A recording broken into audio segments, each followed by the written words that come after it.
Kalau lebih tepatnya mungkin investasi adalah jaminan masa depan kalau buat gua.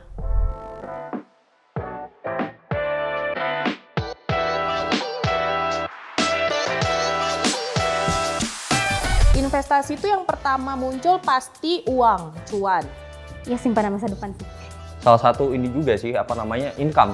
Entah itu jangka pendek, entah itu jangka panjang. Tanaman. Lu tuh menanam sesuatu terus nanti lu tuain kemudian hari kayak gitu sih.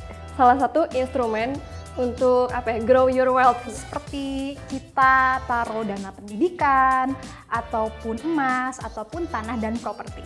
Investasi itu membuat uang bekerja buat kita.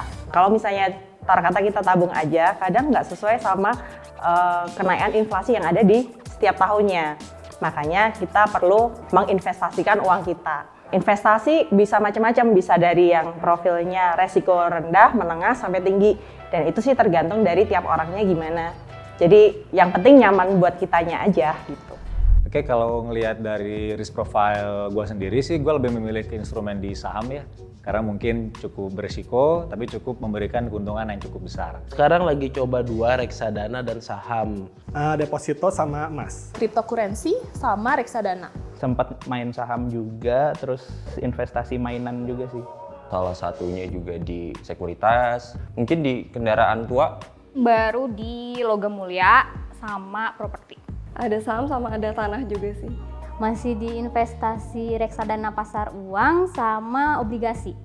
Buat sekarang tuh ada reksadana sama emas. Bitcoin, Ethereum. Karena itu yang pertama dicoba. Ada saham, selain itu gue ada investasi buat bisnis gue sendiri. Saran buat yang baru mulai, Harus segera dimulai sejak dini. mulai sekarang. Yang pasti satu niat nih, yang kedua usaha, yang ketiganya konsisten. Baru mulai investasi itu harus ke money management dulu ya. Terus jangan lupa juga ada zakat, ada juga dana darurat itu yang harus disiapin untuk kebutuhan urgent itu, baru akhirnya ke investasi. Dipikir cukup matang sih sebenarnya kalau untuk mau investasi ya. Lo cari tahu infonya sebanyak mungkin. Kalau misalnya lo nggak tahu, ya lo bakal rugi ke depannya. Investasi itu menyenangkan kok kalau misalnya kamu nggak takut. Intinya mulai aja dulu. Lo bisa mulai dengan jumlah yang sedikit dulu, terus cari tahu yang mana yang cocok dengan profil lu dan tingkat risiko yang mau lu ambil.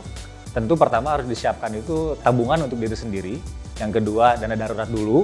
Jangan langsung melompat ke investasi. Harap jangan gunakan uang-uang panas dalam tanda petik seperti uang yang harus kita bayar buat bayar pajak, buat bayar cicilan, utang yang pasti, dan jangan sampai kita menukar kepastian dengan ketidakpastian. Artinya utang itu pasti, sementara saham itu tidak pasti. Nah, jangan sampai kita menggadaikan diri sendiri untuk hal-hal yang tidak pasti. Mulai investasi sekarang karena lo mau ngandelin siapa lagi kalau bukan diri lo sendiri.